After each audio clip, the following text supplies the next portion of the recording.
reminds me of a story that I used to have on record when I was a kid. I listened to Victor Borge. And he asked the question, "Can you hear me?" And somebody up at the balcony shouted, "No." To which he replied, "Then how could you have answered my question?" All right. We hear today in the argument about immigration. Well, we're all immigrants. We're a nation of immigrants. Therefore, allowing more people to come in, no big deal, right? Because when you think of America, what is an American? We talk about Frenchman. We know what that is. We talk about a German, an Italian, a Greek, or whatever. We understand what that is, an ethnicity. But what is an American? We're a mutt. We're a Heinz 57, right? And so what's the big deal if we let more people just keep coming in our borders? After all, we all came in. Well, yeah, that's true in some respect, but my grandparents came through Ellis Island. I'm of Czech descent. But I'm not a Czech American. I'm an American. Beginning, end, period. No hyphenation. Well, what is it that makes us the nation of immigrants, Americans, that makes us special? Well, we have a constitution that is unique amongst all other arrangements of government ever seen and witnessed by mankind. Divided powers, separation of powers, checks and balances, and so forth. Attached to it is a Bill of Rights, which guarantees to us from government intrusion our unalienable rights given to us by our Creator. We have a system of jurisprudence in which all men, from the president to the pauper, are equal before the law, at least in theory and ideal. We have a nation, which I don't really call us a nation. You know, when I say the Pledge of Allegiance, I don't say one nation under God. I say one union under God. Because we are a union of 50 separate, independent, sovereign states. We operate under the principle of federalism. And yet, even though we are that e pluribus unum, out of all those many, we are one when it comes to certain things of our national interests that benefit us the most. And in that, we are a sovereign nation. But today, we have a crisis on our border that I don't need to really point out, do I? Tony can talk a little more about what this picture's like. I'm sure you saw some of this down there when he was there. And what's going to happen with this crisis on the border? Well, all these things that make us unique and special, guess what? Gone, going, and gone. This crisis on the border is going to break us. Because no longer will we have respect for the Constitution because people don't understand it. Rights are being violated. We are being destroyed in our federalism and our state sovereignty. We are not going to be e pluribus unum. We are being balkanized. And when that happens, we are no longer Americans. We will lose our identity of what makes us a special people. America, as we know, as we grow up in, if we don't get a handle on this, what's going to happen to America? This. It's going to dissolve away. And so tonight, what I'm going to present to you is what is the constitutional alternative to securing the border? There might be a lot of alternatives, but remember, I'm coming from a United States Constitution perspective. What does it say should and could be done to secure our border? Immigration is a multifaceted problem. There is no silver bullet. There's no step 1, step 2, step 3. It all dovetails together, and it needs to be attacked and dealt with simultaneously. But even within that, there are priorities. And that priority is securing the border, number one. If you see somebody who is injured and they're bleeding out, you know what I mean by bleeding out? There's a serious flow and loss of blood. What's the first thing you do? Do you deal with their injury, or do you stop the flow of blood? If you don't stem the flow of blood, guess what? Treating the injury isn't going to do any good because he's going to be dead. He's going to bleed out. And so the same thing is with us. Border security becomes number one, even though while we're trying to deal with the other issues that are creating this crisis. So there are some underlying questions when we think about this. Foremost is, do we consider ourselves to be a sovereign country composed of 50 sovereign states? And if so, what exactly does that mean, and what bearing does that have upon the matter immigration and the reason for securing the borders. Now, you might think, why chase some wild hare or what? But just stick with me for the next 20 or so minutes, and y'all come full circle. You see why I'm laying this groundwork. Again, remember, this is what is the constitutional answer to this issue. Well, what does it mean to be sovereign to begin with? It means, my definition of it, that we are a distinct, independent people who have joined together to form a society for our mutual benefit and preservation, birthed out of a common constitution which in turn is based upon common political principles of freedom and liberty and bound together by a common language. That's what the pluribus unum is, out of the many one. That's where that comes from. And that's what makes us a sovereign nation. And how does that play in sovereignty and borders? Well, when borders are ignored and unsecured, uncontrolled immigration permitted, and sovereignty becomes imperiled, you cannot have sovereignty and not have borders. You cannot have a nation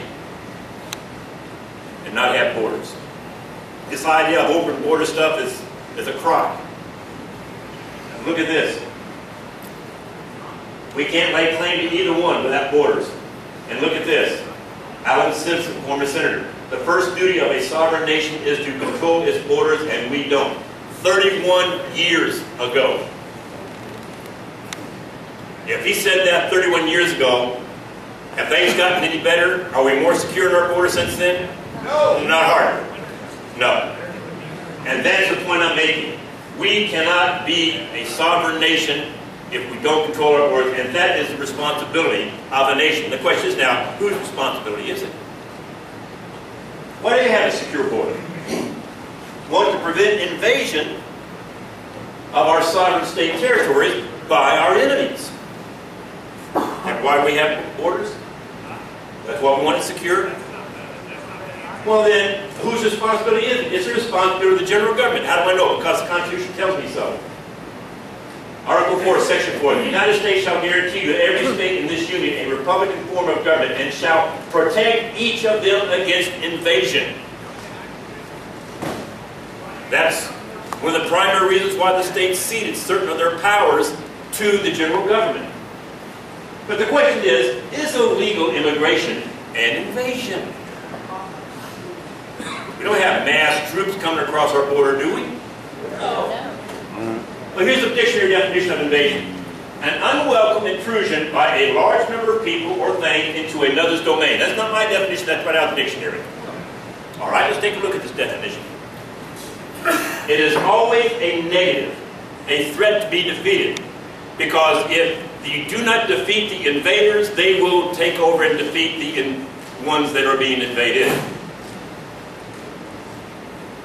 Does this definition fit the hordes of illegals we have coming in? A large number of people?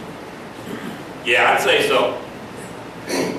Do they pose a threat? Are they, let me ask this, these illegals, are they unwelcome? Good answer. What about the threats? We got criminals and gang members.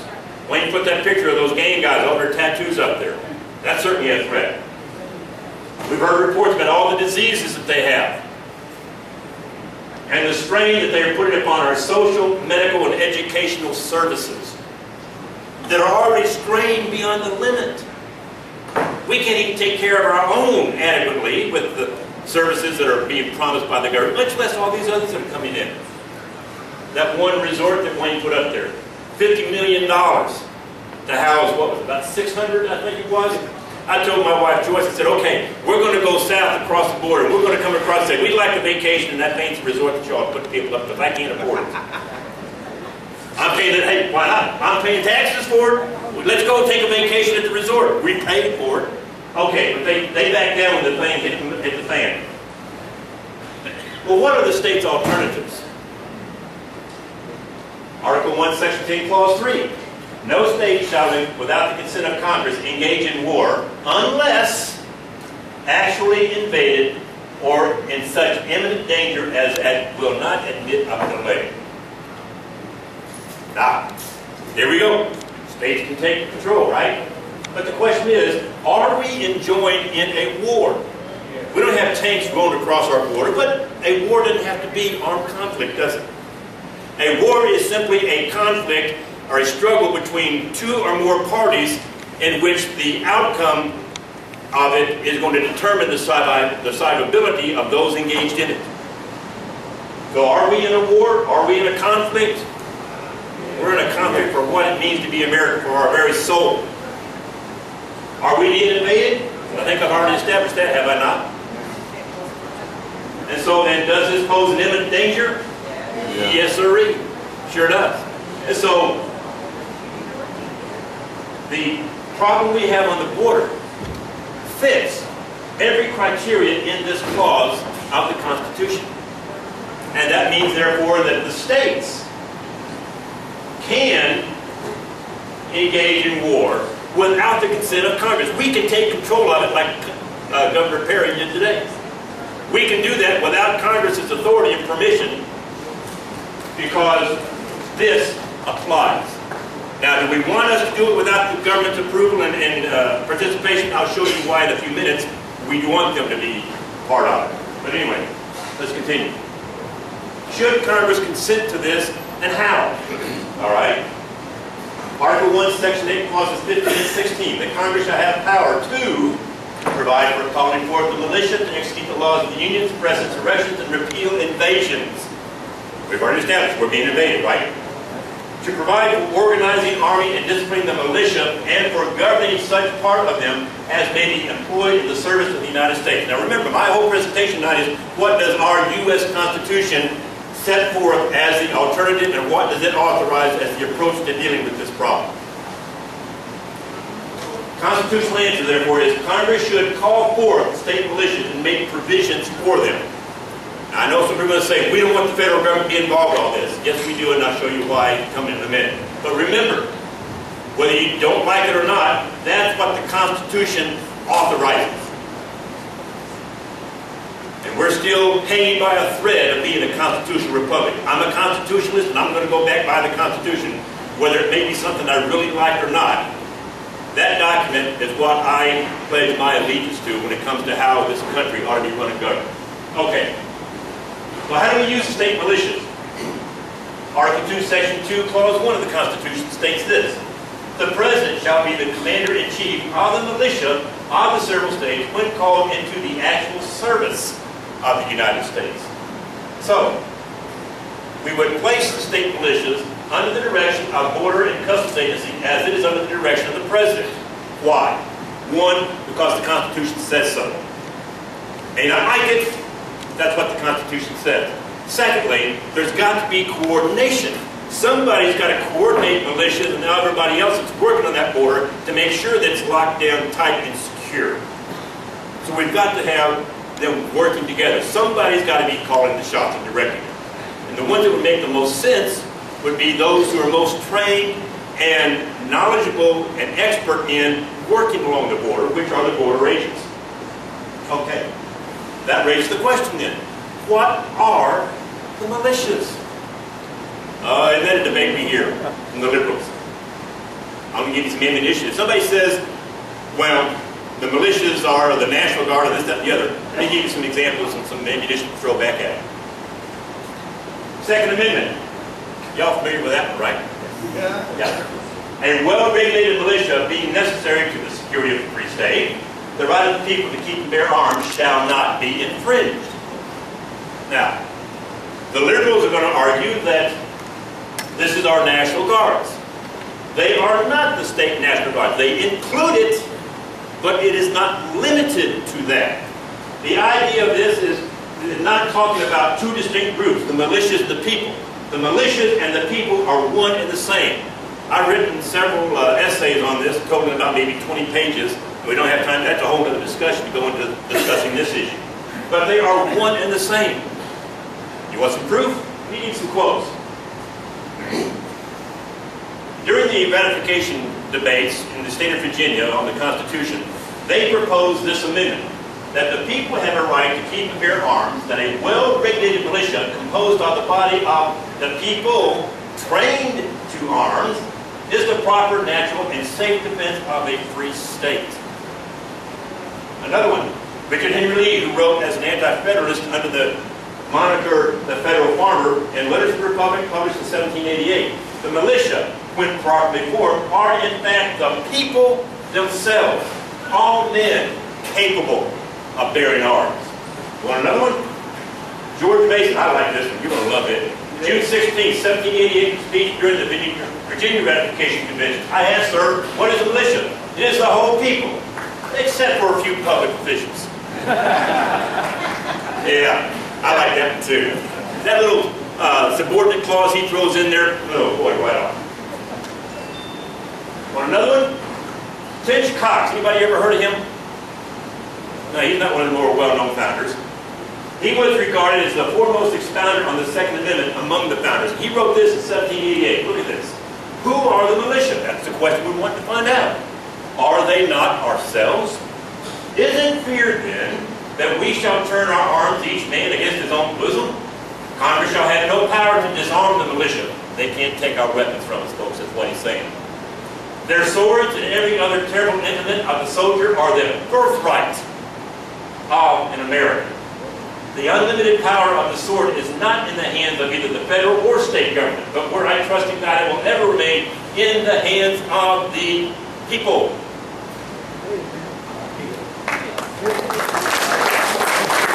But wait, there's more. Supreme Court, in a case that was brought before it, United States versus Miller, 1939. We castigate the Supreme Court a lot, don't we? They got it right this time.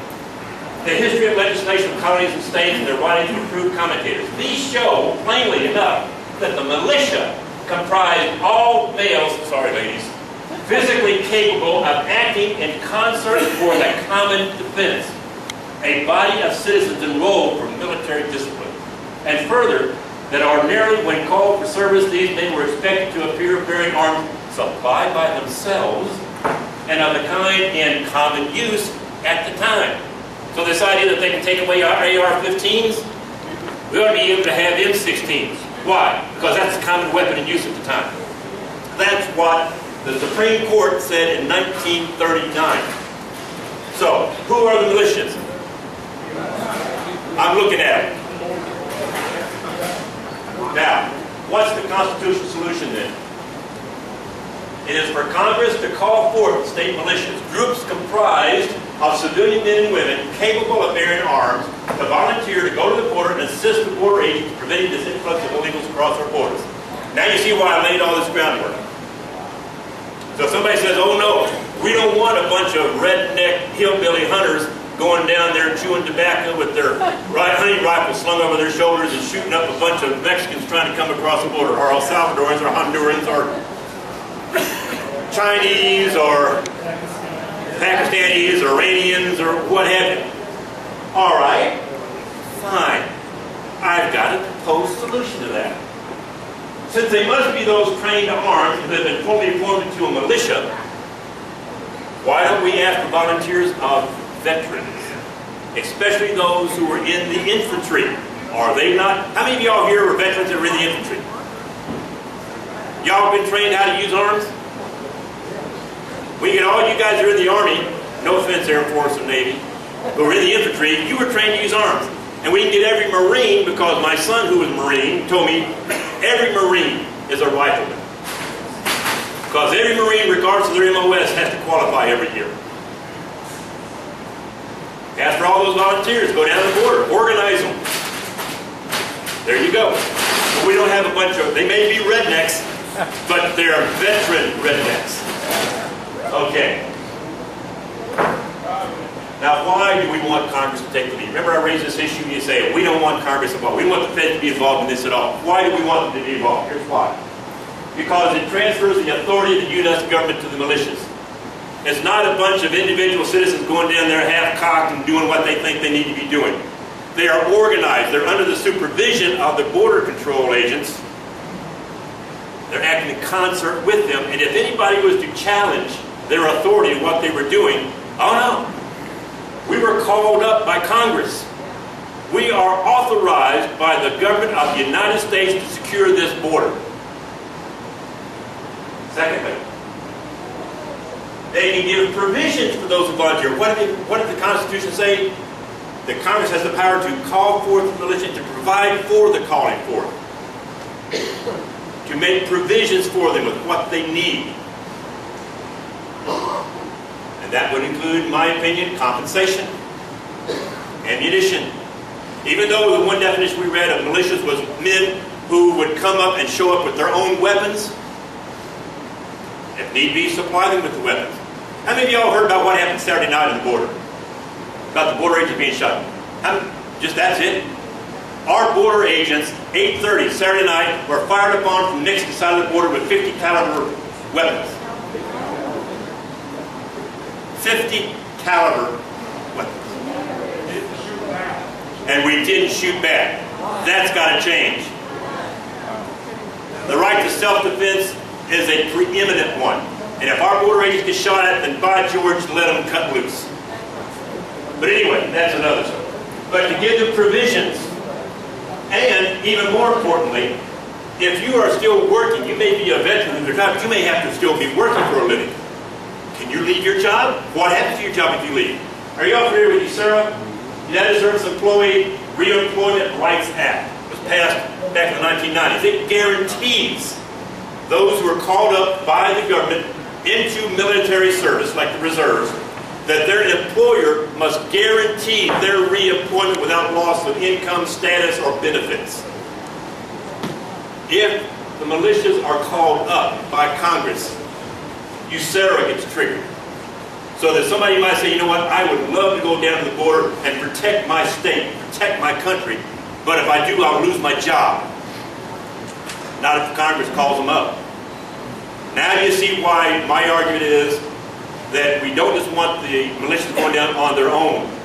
We want the government to officially call them up for their protection, for their authority, and also for their protection of their livelihood. Well, why not just use the military? Why not get Tony and all his Army buddies to go and just, line up the Abrams tanks along the border and all that kind of stuff? It's prohibited, perhaps, by the Posse Comitatus Act of 1878 with subsequent amendments. That act prohibits the United States military from taking police actions on U.S. soil. When Katrina hit, the military did get involved down in New Orleans, but it took a special act of Congress to authorize it, to permit it. And as soon as Katrina was over with and their requirement or their duties were no longer needed, that act was repealed. We might say, well, they're not really policing Americans. They're there protecting us from these people coming in. I have a problem with seeing our U.S. military, no offense to you veterans, on our border. Because troops that are supposed to keep people out can, in turn, eventually keep people in. Is that not right? We've seen it happen in our lifetime. None of you guys who are here, and the ladies who are veterans, I have no qualms at all that you would not do that. But what do we see going on in our military today under this current administrator, this current, I hate to say this, commander-in-chief? We don't have one. No, we don't, but anyway. The military is already being indoctrinated by this current administration. Top-level career leaders are being purged. You read the reports of where on some of the military bases you are chastised and written up and disciplined if you talk about your Christian faith or if you talk about a Bible or anything else. If you're not politically correct in social and sexual orientations and all this other kind of stuff that's being shoved into the military, they're already being indoctrinated with this type of stuff.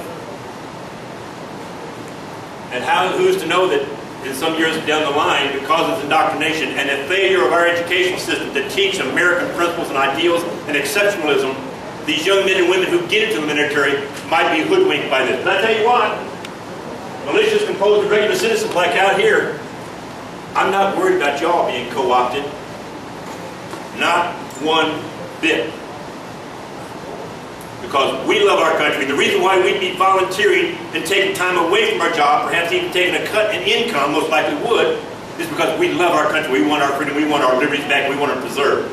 That's why I would say I want the militias down there, along with the National Guard, along with the border agents, and not the United States military forces. Nothing against our military. But because of this thing here, this point of potential indoctrination against that which we are and what makes us great, I would not want to see our military forces and the tanks and everything else down there on the border.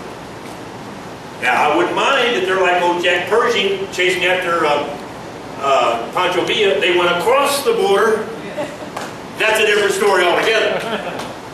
And that might be what we need to do. Tell Mexico, listen, like it or lump it, we're coming over because we're going to clean up that mess that you won't clean up because it's affecting us. But again, that's another discussion altogether. So in summary, how am I doing my time? About right? Okay. If we are to remain a sovereign country, then we must have borders, and those borders must be respected and protected. Individuals swarming across those borders are not immigrants by any stretch of the definition of the term. They're invaders. Call them what they are. Quit pussyfooting around and being so politically correct about it.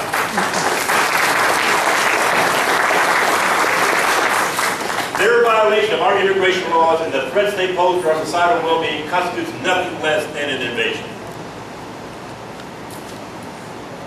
Those charged with the defense in such cases, according to the Constitution, are the militia, which term describes all Americans, including the National Guard, and especially those trained in the use of arms.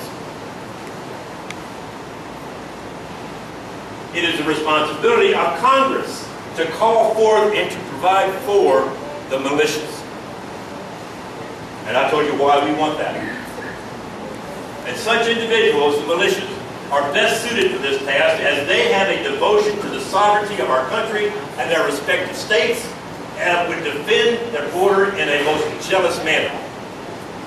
Furthermore, because they are themselves private citizens, they would be least likely to be corrupted by government officials and turned against their fellow citizens, becoming a tool in the hands of politicians to destroy the liberties of themselves and others. And finally, if all else fails, if Congress doesn't obey its constitutional authority and responsibility and do what I've outlined here tonight, then the governors of the border states, either in or within the scope of the U.S. Constitution, Article 1, Section 10, Clause 3, as well as their own state constitutions, to call up their state guard, as Governor Perry did today, and take control of their borders. Now, what do they do once they get there? Well, that's another 25 to 30-minute presentation to talk about. But all I'm doing is simply outlining for you what the Constitution authorizes as a solution. The material I presented to you tonight, I have created a white paper that 10-point font, about almost 6 pages long. I still have my own campaign website up and going. Haven't shut it down yet. May not shut it down. Anyway, if you go to this PDF, the Constitutional Alternative to Border Security, you can download a copy of the material, the quotes and everything that I've given you tonight. I also publish a weekly e-newsletter. The one that I had this last Friday was A Tale of Two Borders.